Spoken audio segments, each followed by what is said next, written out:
Hello and welcome to Oneindia. Tonight on World News, from the devastating New Year inferno in Swiss Alps to rising unrest in Iran, now drawing a direct warning from Washington.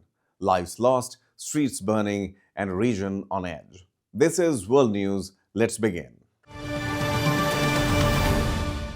A devastating New Year's tragedy has struck the world-famous Swiss ski resort town of Kras, Montana. Now, a new video reveals how the fire began, killing 47 people and injuring over 100. Authorities say the blaze erupted shortly after 1:30 a.m.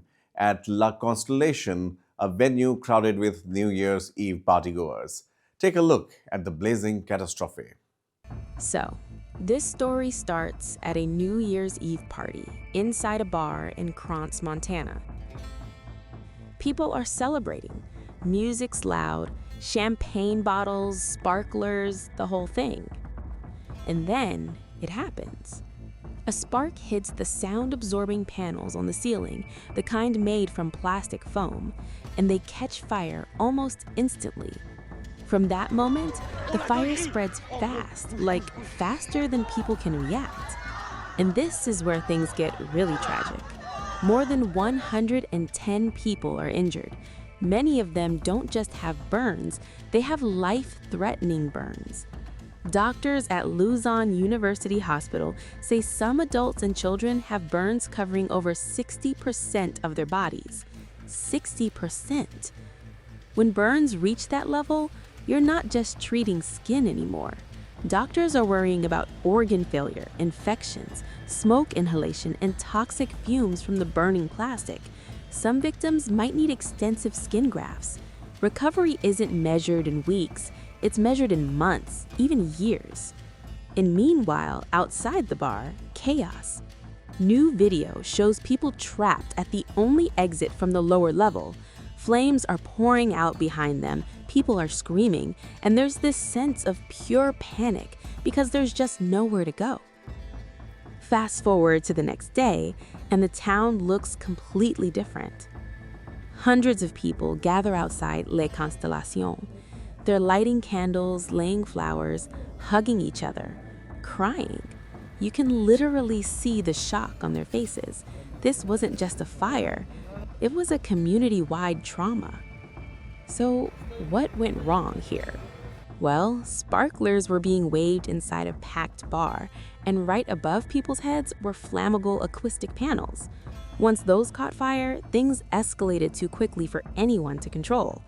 And this combination, indoor fireworks, low ceilings, flammable soundproofing, we've seen it before, and it almost always ends badly. Growing unrest in Iran is claiming more lives as protests over soaring living costs enter the fifth day. Iranian media and human rights groups report at least 6 deaths in the clashes between protesters and security forces across western and southwestern cities. Videos circulating online show cars set ablaze and running battles with the police. What began as protests over economic hardship is now morphing into something far more political, with chants calling for an end to the rule of the supreme leader and even a return to monarchy. Take a look. Iran is shaking, and the situation is turning deadly. As protests surge across the country, reports now say regime forces have killed at least 8 people, marking one of the most serious crackdowns since the 2022 uprising. What began as anger over money is now something much bigger. Iran's economy is in free fall. The national currency has collapsed to record lows. Inflation has surged past 40%, and everyday essentials are becoming impossible to afford. For millions, the pressure has been building for months. This week, it finally exploded. The protests began in Tehran's Grand Bazaar, a place that has historically signaled major political shifts. When shopkeepers shut their stalls in protest of the currency crash, the message was clear. This wasn't just frustration, it was defiance. From there, unrest spread fast. Cities like Isfahan, Kermanshah, Hamadan, and Marvdasht saw crowds gather. Soon, demonstrations appeared in smaller towns and rural areas, showing just how widespread the anger has become. Students walked out, workers joined in, entire neighborhoods took to the streets. At first, chants focused on prices and wages, but that didn't last. Very quickly, slogans turned political, with protesters openly calling for the end of Iran's current leadership. Some even chanted for a return to the monarchy, a rare and powerful signal of just how desperate and fed up many people feel. Authorities responded with force. According to rights groups and eyewitnesses, security forces deployed tear gas, carried out mass arrests, and in some cases used live ammunition. At least 8 protesters have now been named as killed, including teenagers and young adults. Mustafa, 15, Amir Hussein Kodayari, 22, Sajjad Walamanesh, 28, Ahmad Jalil, 21, Shayan Asadolahi, 28, Kodadad Shirvani, 37, Daryush Ansari, 37, Wahab Gaidi. Their deaths have intensified anger and fear. State media has acknowledged unrest but disputes many details. Officials have not fully confirmed the deaths. Independent verification remains difficult, but videos circulating online show burning cars, clashes in the streets, and crowds fleeing as security forces advance. The president has said the government will listen to legitimate demands. At the same time, prosecutors have warned that any attempt to destabilize the country will be met with a decisive response.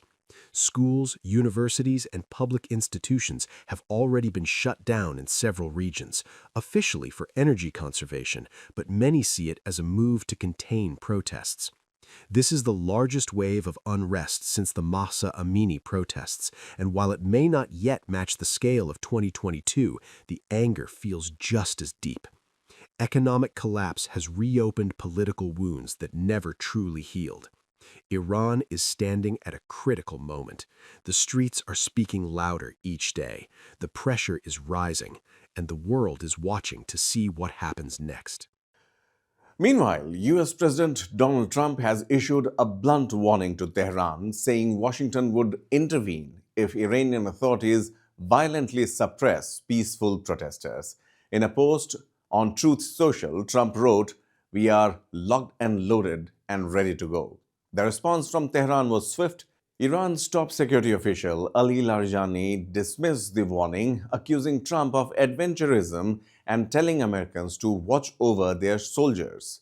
The exchange signals a dangerous escalation. It's a rhetoric that risks spilling beyond Iran's borders. Take a look. Today, rising unrest in Iran is drawing sharp warnings from the United States and President Donald Trump. On January 2nd, 2026, President Trump issued one of his strongest statements yet, warning Iran not to use deadly force against protesters angry over economic collapse and soaring inflation. In a Truth Social post, Trump said, quote, "If Iran shoots and violently kills peaceful protesters, the United States will come to their rescue. We are locked and loaded and ready to go." Unquote. This warning comes after at least 6 protesters were reported killed in clashes with security forces, marking the first confirmed deaths since demonstrations began on December 29th. The protests, now in their 6th day, started over currency collapse and inflation, but have grown into a wider outcry against government mismanagement. Demonstrations have now spread beyond major cities into rural provinces. Iranian state media has labeled protesters as rioters. Rights groups, however, report live ammunition and tear gas being used to disperse crowds. President Trump's comments echo his long-standing hardline stance on Iran, including support for Israeli strikes on Iranian nuclear and missile sites and ongoing pressure on the regime. Analysts say Washington and its allies may see the unrest as an opportunity to weaken Iran's nuclear ambitions, missile programs, and regional proxy networks that threaten Israel, including Hezbollah and Hamas. Strategies could include increasing economic sanctions, particularly targeting oil and financial systems, amplifying internal opposition voices, coordinating more closely with Israel, and framing support as humanitarian rather than military escalation. At the same time, Iran's President Masoud Pezeshkian has taken a rare step, publicly accepting government responsibility for the crisis. He stated, quote, "If people are dissatisfied, we are to blame, not America or anyone else," unquote. His message contrasts harshly with hardliners who continue to accuse Western interference. But on the streets, tensions are rising. In Hamadan province, protesters reportedly attacked security facilities, including a besieged base. Elsewhere, at least 7 people were killed in clashes across multiple provinces, with reports of direct gunfire on crowds. Videos online show confrontations, tear gas, burning buildings, and injured protesters being carried away. Security forces say protesters initiated violence. Activists insist the crackdown is intensifying. Protests in Iran have now escalated into the direct and violent confrontations with regime security forces, as mentioned earlier. Now, shocking footage from Hamadan shows police officers being beaten by protesters as anger against the government intensifies. What began as economic strikes over rising prices has now evolved into an open calls for regime change. What's behind this chaos? Here's the full report. There's something happening in Iran right now that we need to talk about. And it starts with this video from the city of Hamadan. You see a crowd, a lot of shouting, and in the middle of it, a regime security officer being pulled, beaten, and surrounded. And this is important because for years in Iran, people have been terrified of these security forces. But here, what you're seeing is that fear starting to break. And it's not just one incident. Across Hamadan, protesters reportedly raided a security safe house, freed detainees, and destroyed the place. This is not symbolic protest anymore. This is direct confrontation. And the government response? It's exactly what you'd expect in Iran. Besieged militias, Revolutionary Guard, live ammunition fired into crowds. Not just here, but in cities across the country. Tehran, Kawar, Lordagan, and Kurdish regions in the west. People run, streets empty, and then slowly fill again. And by now, at least 7 people have been killed nationwide.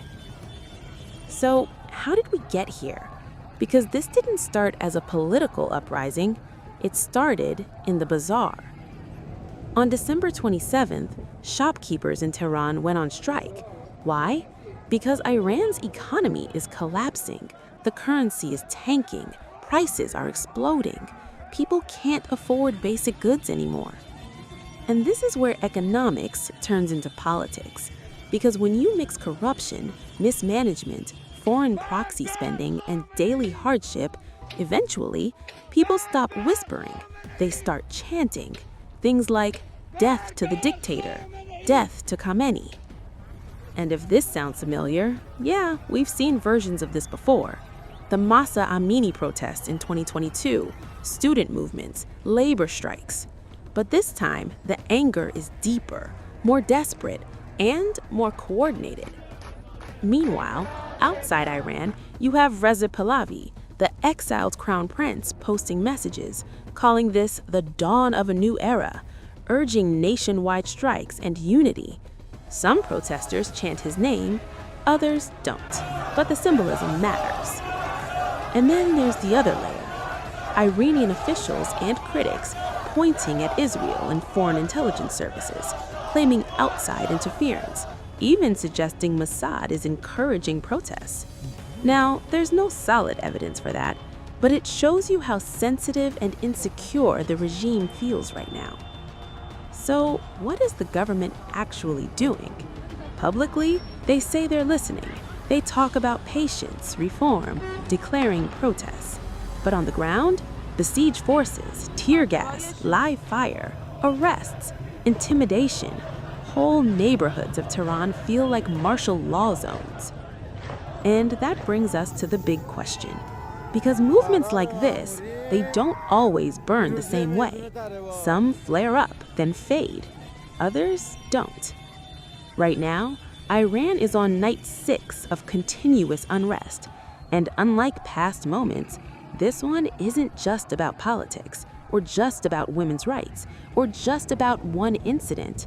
It's about living in a system people increasingly believe is broken, economically, socially, structurally. So the real story here isn't just the clashes or even the casualties. It's that more and more Iranians are moving from fear to frustration to open defiance. And that is a shift that's very hard to reverse. So Iran now stands at a crossroads between economic collapse, interim revolt, and rising international pressure. As global powers watch closely, the question is no longer whether the unrest will continue, but how far will it go and at what cost. That's World News. See you next week, Monday. Goodbye and take care.